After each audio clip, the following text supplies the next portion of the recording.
салом бинандагони азиз ва хуш омадед ба нашри навбатии барнома ахбори озодие ки шуморо бо тозаҳои тоҷикистону ҷаҳон ошно мекунад. имрӯз 1 апрел аст ва нахост аз сархати чанде аз мавзӯи барнома мегӯем. сарфи назар аз ҳосил шудани мувофиқат ба сулҳ ё не, президенти амрико мегӯяд дар 2 ва ё 3 ҳафтаи оянда амалиёт дар эронро ба поён хоҳад расонд. برای آنها 15-20 سال لازم می شود که زیان از حمله های ما را برطرف کنند. از منزل زیست تا جای کار برگزاری ریدی گسترده در خباروسک با بازداشت و مجازات و اخراج مهاجران از تاجیکستان و دیگر کشورهای آسیای مرکزی انجام یافت.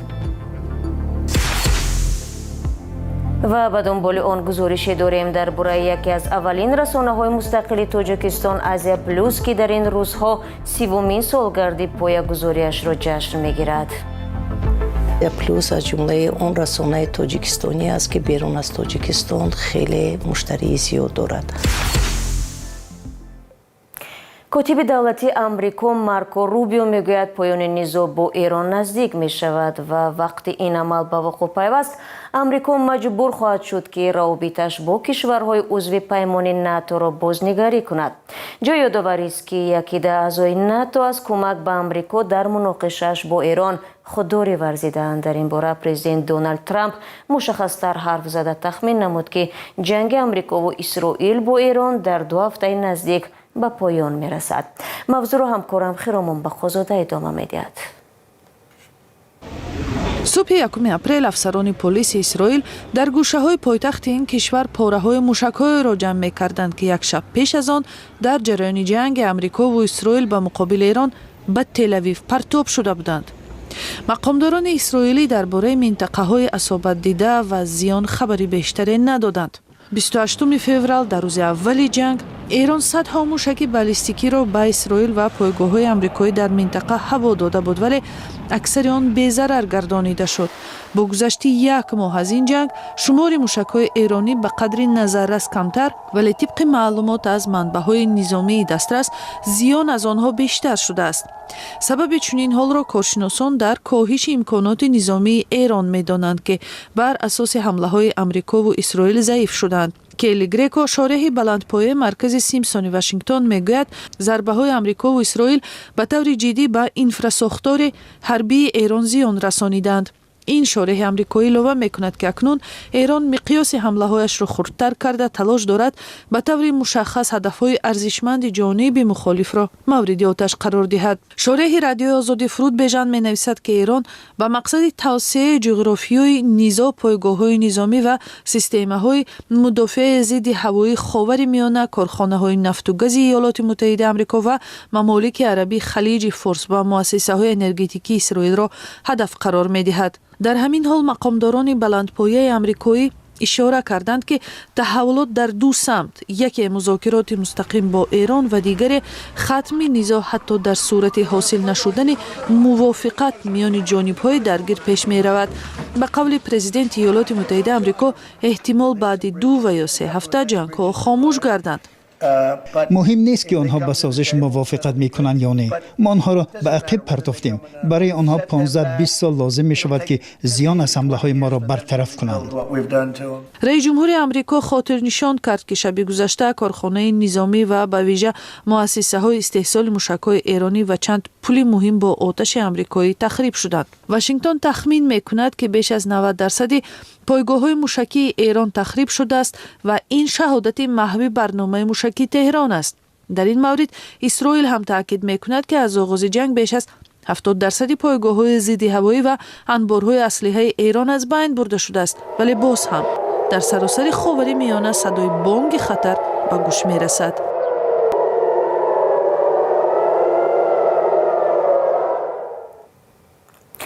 در پای عملیات گسترده در منطقه خباروسک روسیه بیش از 100 مکانی بودوباش مهاجران کاری مورد تفتیش کارمندان پلیس و نیروهای روسگواردیا قرار گرفتند. خدمات مطبوعاتی ریاست کارهای داخلی این منطقه روز 1 اپریل گزارش داد که در جریان ریدها اکثرا مکان زیست مهاجران و 21 نقطه سودا سنجیده شده است. در نتیجه تفتیش 113 پرونده مأموری ترتیب یافته مبلغ جریمه استانیده شده 3 میلیون روبل را تشکیل داده است. همچنین قرار اخراج 23 شهروند خارجی که گفته می شود بود و باش غیر قانونی داشتند صادر گردیده است. علاوه بر این مقامات حفظی حقوق برای ثبت نام قلبکی شهروندان خارجی و به قیدگیری تقلبی شهروندان روسیه 4 پرونده جنایی باز کردند. روسیه در دوام 2 سال اخیر علاقه دهها قانون محدود کننده حضور مهاجران کاری را قبول و با این را 10,000 خارجی را اخراج نمود. مقامات تاجیک میگویند که سال گذشته از روسیه بیش از 30,000 مهاجر تاجیکستانی رانده شدند.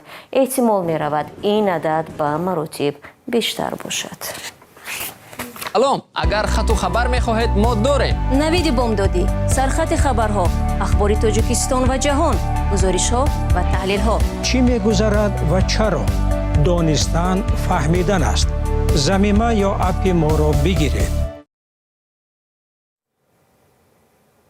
شما برنامه اخباری رادیو آزادی را تماشا دارید. گروهی از ساکنان ناحیه باباجان غفورов برای از دست رفتن زمین‌های کشاورزیشان نگران می‌باشند.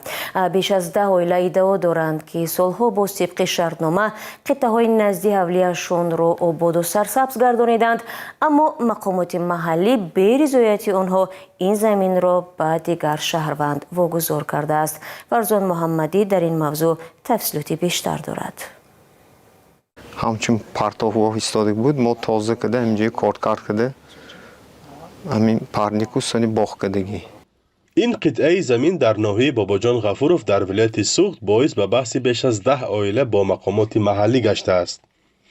یکی از دعواگران رحیم جان ابراهیموف است و بیش از 30 سال باز در این زمینی به گفتهش یک زمان بیکار خوابیده لیمو و زراعت‌های دیگر می‌پرورد و از این حساب قسمی درآمد عائله را می‌یابد. مقامات حدود 1 سال پیش از او طلب کردند که زمین را خالی کند چون در جایش بینای استقامتی خواهند ساخت. ما آگاهی کردن که خیلی زمین دیکاس گفتگی جه قرارش برامدگی ما یا پروکوراتور مراجعت کرده بودیم. پروکوراتور اعتراض داده بود و با ازدیگی با قرارشونه با ازدیگی برقرار کردن و ها جه سرتیفیکت و آشونه گفتاسی همه. شیراز خوجه کاملوف ساکن دهه آبشاران در ناحیه باباجان غفورov نیز با همین دشواری روبرو است. اینجا سانخلاق بود، موسورپتا بود، این همه همینجا خداوند پدر ماشین یک چند ماشین گفتیم اینجا خاک رو وای پاتفته اینجا آباد کردگی. همین تولد خودم 86 من 4 ساله بودم. من همین 40 سال شده 40 سال ایسی من همینجا کلان شدم این باغ‌ها هم باغ‌ها این پدر کرده موندگی.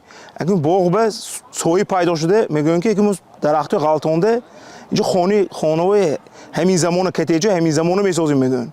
اکثر این خانواده ها میگویند برای استفاده زمین با مقامات محلی قرارداد دارند و طبق قانون به رضایت آنها کسی نمیتواند زمین ها را با مقصد دیگر از جمله بنیاد خانه استفاده برد. بعضی از این حجت ها را رادیوی آزادی هم دید. جماعت ما قرار که دادن договор کردن زمین نالوگش میسپاریم. گفتن که обче کاری کنید. اولینده یک 5 سال آنالوگ آزاد بودیم. من کیم پارنیک کرد، کیم درختای بسیار ساله کرد، کیم обче کاری کرد. همین همقدر سالیسی استفاده میبریم. هر یک درنده 3 تا 4 تا پسرشان های یا دخترشان های. من شخصا خود من 4 بچه من 4 کلین دامادم 8 کس من کامپیرم 10 کس 10 تا نیورم 20 کس ایم 10 در رنده 200 تا آدمش های که همجه بهره میبریم. به نقل ساکنان رئیس سابق ناحیه باباجان غفورov سال گذشته همه این قطعه ها را به نام شهروند کمال روزیف گذرانده است. کوشش های ما برای گرفتن نظر او تا این دم نتیجه نداد. مقامات محلی نیز با دلیل آنکه قضیه را دادگاه حل خواهد کرد شرح ندادند. دعواگران تاکنون به مقامات حفظی حقوق مراجعت کردند. دادستانی در سند گفته است از پهلوی این زمین جویبار عظیم می‌گذرد و خوف آمدن سیل وجود دارد. در این میان اکثرا مردم عادی رنج می‌کشند که بعد گرفتن قرار درباره نصیب آنها شدن پارچه از زمین با زحمت و پول زیاد خانه یا باغ می‌سازند، ولی بعد 1 یا 2 سال با دیگر شدن رئیس ناحیه همه چیز را از دست می‌دهند. فرزان محمدی، رادیو آزادی، ناحیه باباجان غفورov. فردا یکی از اولین و موثرترین گروه رسانه‌های مستقل تاجیکستان آزیا پلوس 30مین سالگرد پایه‌گذاریش را جشن می‌گیرد. در عرفه این سنه خبرنگاران رادیو زودی ارشاد سلیمانی و امیری سویف اویدی برد باختی رسانه مذکور در این 13 ساله با مسئولان آن و کارشناسان ساحه صحبت کردند. رستم گلوف متخصص فناوری‌های اطلاعاتی آخرین کسی است که به گروه رسانه‌های آزیا پلوس به کار گرفتند. او حالا با وارد کردن هوش مصنوعی در کار این رسانه مشغول است. بعضی ابزارهای هست که مثلا حاضر در سامانه نو راه اندازی کردن می‌خواهیم به مثالی اسیستنت ذهنی سونی که به محرر یا اینکه مؤلف یاری میرساند که مواد آماده کرده اش را یا اینکه می‌خواهد که آماده کند تنها تزیس‌های آن را دارد تنها یک داده‌ها را دارد میتواند که دهد و متنش را ذهنی سونی آماده کرده دهد کاتگوریش انتخاب کند یا که تگ‌هایش را اضافه کند هر لبحه پیشنهاد کند. آزیا پلوس کلانترین شرکت رسانه‌ای در تاجیکستان است که سال 1996 کار خود را آغاز کرد. امید باباخانوف میگوید هدف نشان دادن چهره واقعی تاجیکستان بود. وقت جنگ گраждани میرفت در تاجیکستان و ما میدیدیم که بیرون از تاجیکستان درباره جمعیت ما فقط خبرهای حربی میرفتند. یعنی که در اونجا ترک شد، در اونجا آدم کشتن، در اونجا اپوزیسیا فلان کار کرده است و گرچندی که ما در تاجیکستان زندگی میکردیم و میدیدیم که زندگی صرف نظر از جنگ گраждани زندگی مردم رفته ایستاده است. من فکر کردم که خوب میشد که ما به جهانیان کارتینه پوره را پیشنهاد کنیم. با شروع از یک بلوتین ساده، آزیا پلوس بعدها به یک شرکت بزرگ رسانه‌ای در تاجیکستان تبدیل شد. امروز آزیا پلوس یک مدیا هولدینگ کلان است. از ترکیب آزیا پلوس این هست روزنامه آزیا پلوس، آژانسی اطلاعاتی و رادیو آزیا پلوس. لیکن در نوبت خود آژانسی باز با چندین بخش‌ها تقسیم می شود، از جمله بخش روسی، بخش تاجیکی، بخش کار با شبکه‌های اجتماعی یا که SMM، بخش نوارو ثبت و ویدیو، بخش انگلیسی داریم و همچنین بخش فروش.